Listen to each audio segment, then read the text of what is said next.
Hi everybody, Michael Dorfman here, San Miguel de Allende. It's June 15th, 2020.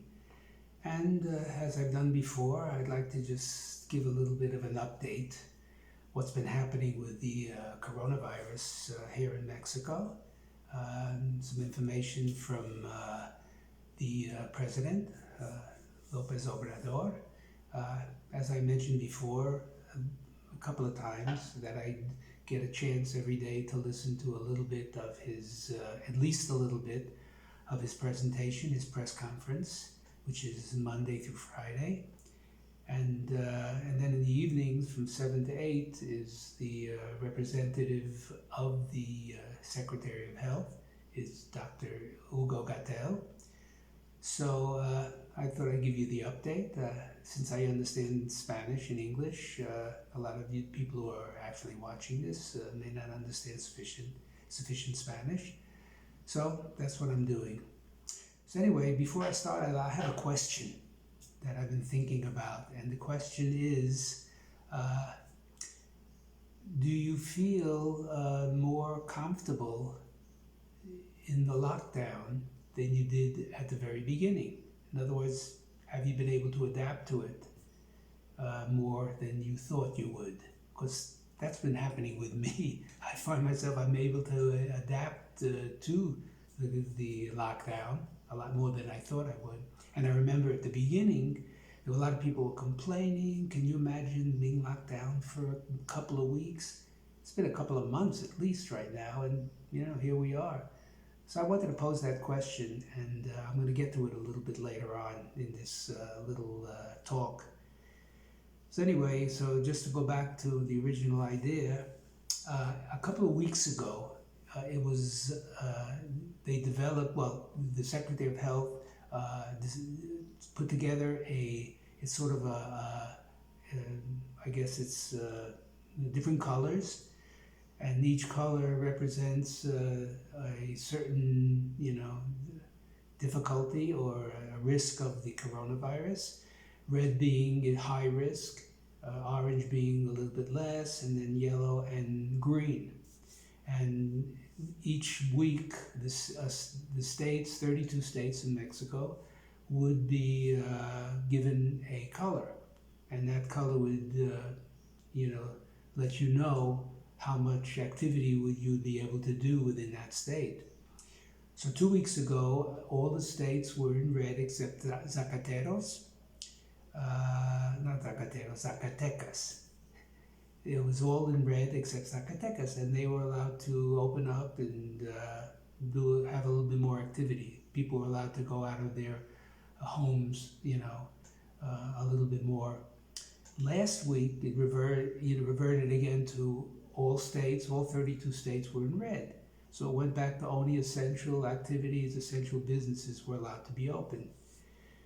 So I remember that the president, Obrador, last week was talking about the need for people to start going out a little bit more, that it wasn't healthy, that he was talking about, hopefully that the parks would be open soon, that people would be able to go out and do exercise.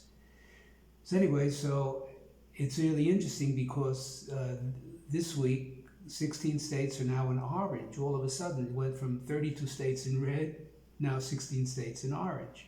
And it so happens that Guanajuato is one of those states that is in orange. So now you could see that things are starting to open up a little bit more here. The restaurants are open. Actually, we went out to have breakfast at a restaurant yesterday. There was even live music there. So what happened?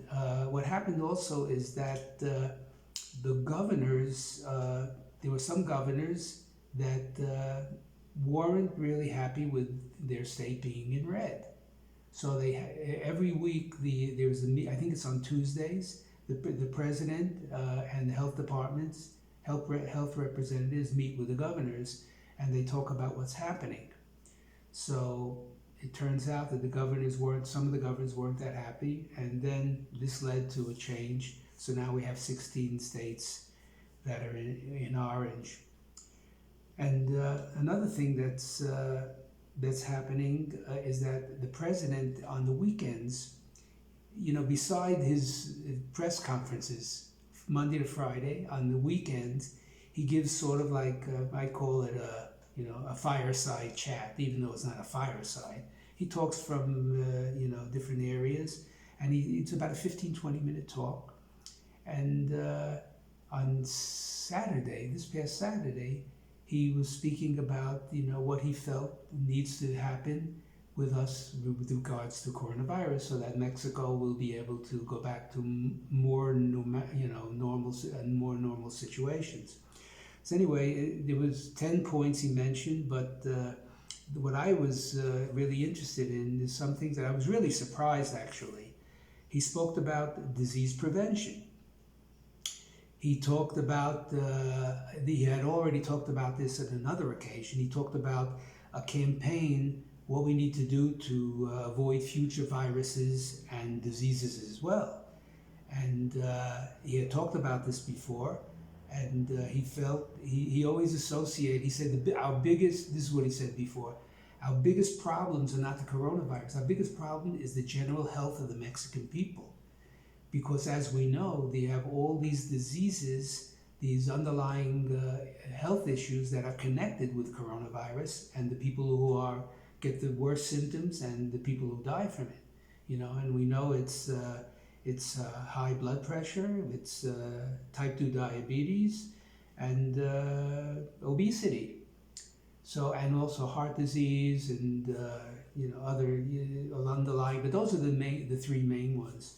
So now he's talking about a campaign to avoid future viruses and diseases, and that includes, he's talked about our right to enjoy to go out more and enjoy nature, to do more exercise. And then he got into the whole thing about eating healthy. This is what he talked about on Saturday. He talked about eating healthy, including organic foods, more fresh fruits and vegetables.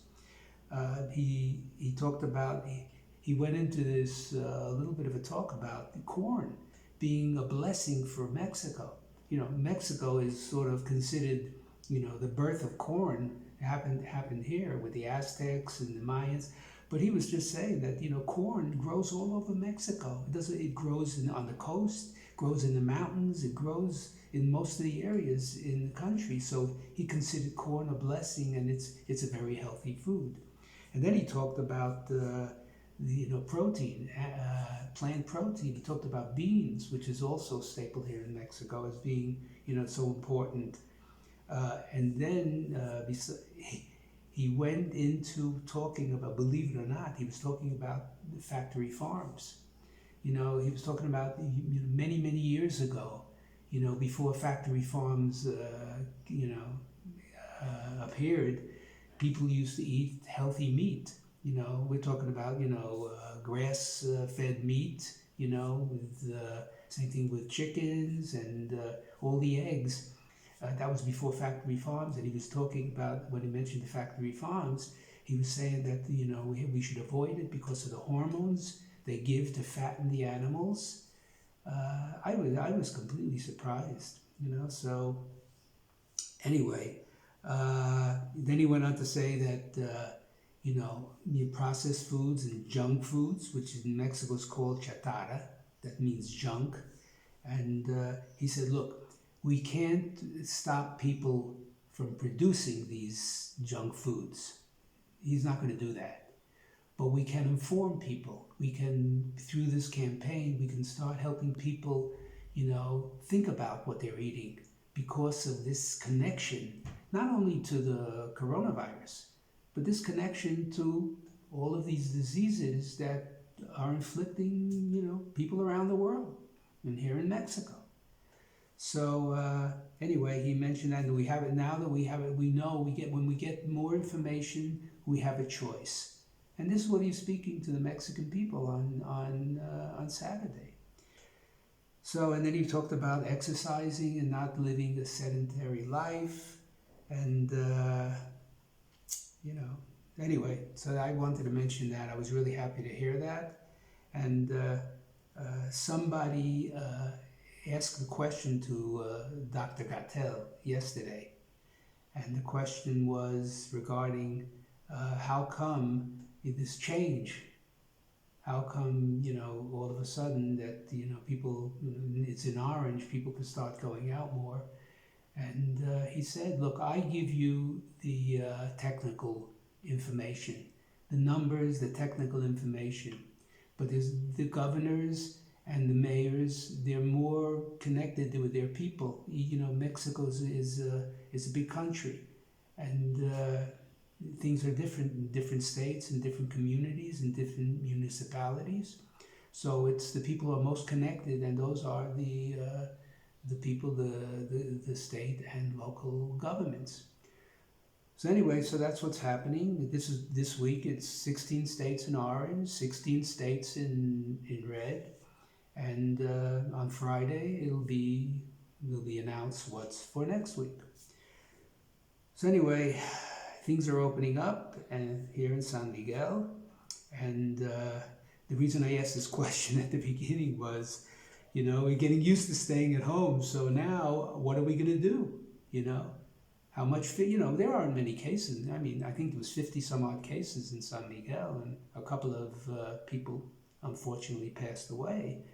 But, are we going to be locked down? What is it going to take to get us out of our homes, now that we're more comfortable, we accepted it, So it's interesting because, Hugo Gatell, the doctor, was saying also this weekend that this coronavirus is going to be around.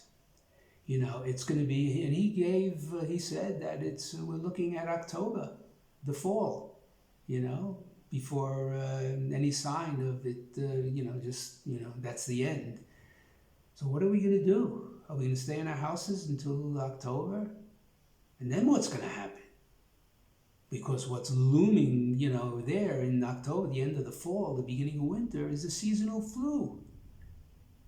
Now what's going to happen with that?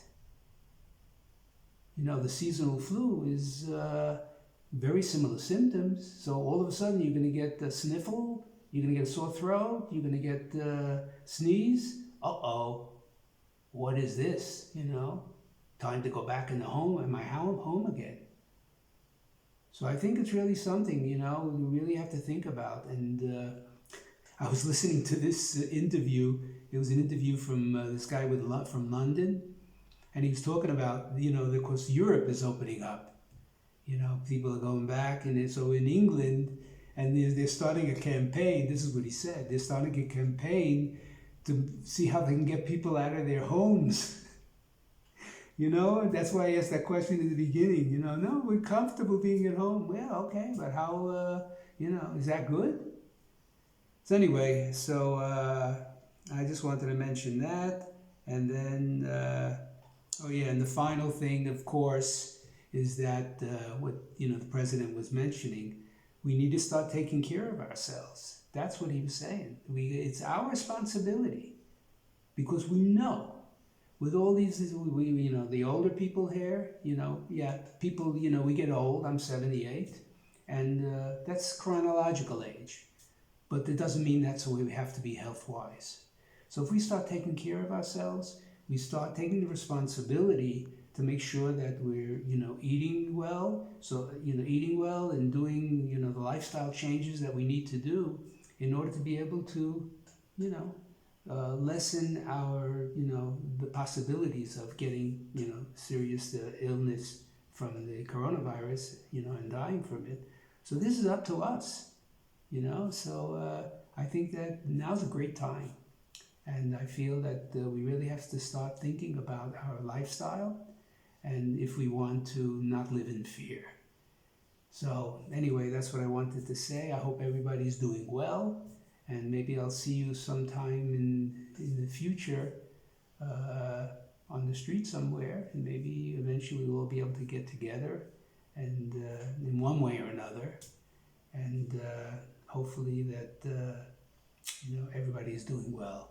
So thank you, and until I see you again, have a great day. Bye.